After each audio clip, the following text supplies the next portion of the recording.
Hi there, my name is Andy Beveridge and I'm the author of 21 Diabetic Myths Exposed. The reason I wrote the short report was to help eradicate some of the myths that surround diabetes.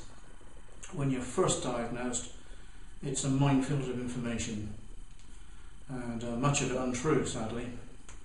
I remember when I was diagnosed myself about 5 years ago, back in the UK. I'm now living in the south of France. I felt that at first it was okay, there was everyone telling me what I should be and shouldn't be doing, but then I found some of this information altered. One doctor would say something, another would say something different.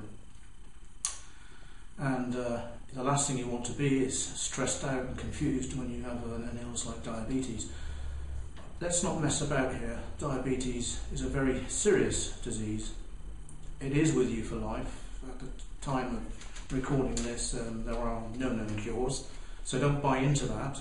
If you're reading it somewhere that you can cure yourself by taking some herbal remedy that was discovered in the depths of the Amazon somewhere, then don't do it, because it doesn't exist. There's lots of people always trying to make money out of you, sadly. But it is not all doom and gloom. You can control this illness by a combination of good diet, exercise and medication, and very often, as in my case, it's all three. So don't be all despondent and think, my God, this is the end of it all, I'm doomed. But the consequences of not looking after yourself are obviously very serious. That's the only thing to take into consideration with it all. When I talk about myths or untruths in diabetes, I'll give you an example. When this was told to me directly by a doctor. He said that if you don't need to test your blood glucose levels as much after you've been diagnosed for a while. So basically, once you've been diabetic for a few months, you can not test yourself as much. It's not so important. Well, it's just not true. And I've actually had the very same doctor confess to me, he wasn't hurt in the process, that the reason they say that is because the testing strips are very expensive, and they're trying to save money. Basically, they're encouraged to encourage you not to test so much. The single most important thing you can do as a diabetic is to test your glucose levels on a regular basis. It is so important. How else do you know how your body is reacting to different situations? For instance, you may be on an exercise regime. Maybe it's walking 30 minutes a day or something, and you want to do something different. Maybe you add 10 minutes power walking, or you start jogging, or you take a different activity up. You need to test your glucose levels afterwards to see how your body reacts. You need this information, to see whether you're actually doing yourself any good. That's the only indication there is. Food. If you're, you do build up a lot of information throughout the months as you're testing anyway. Of course you do. Different foods react in different people, different ways. That's the other thing with diabetes. We're not all the same.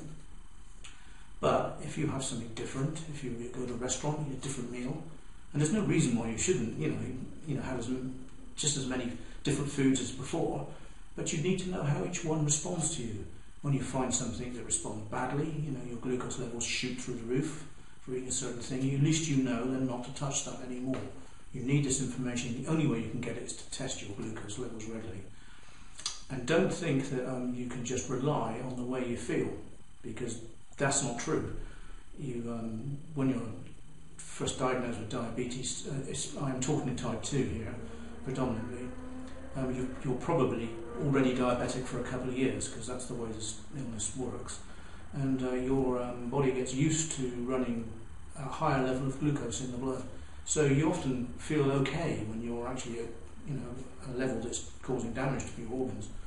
So very important to keep testing and not rely on how you feel. I'm not going to keep you much longer in this video. I want to say thank you for watching it, and if you download the report, read it, I hope you get some useful information just to save some of the stress and worries about it. At least you can start off on a level playing field there and know what is true. And I will send you other emails in the future with some great information on it, hopefully you'll find. And the other thing is, I always leave my email, my own personal email in there. I'm a real live human being, not some automated process. And I like to build this sort of community spirit up, so you can email me any time through that and talk to me directly. Anyway, I've used enough of your time. Thanks once again for watching, and I'll talk to you soon.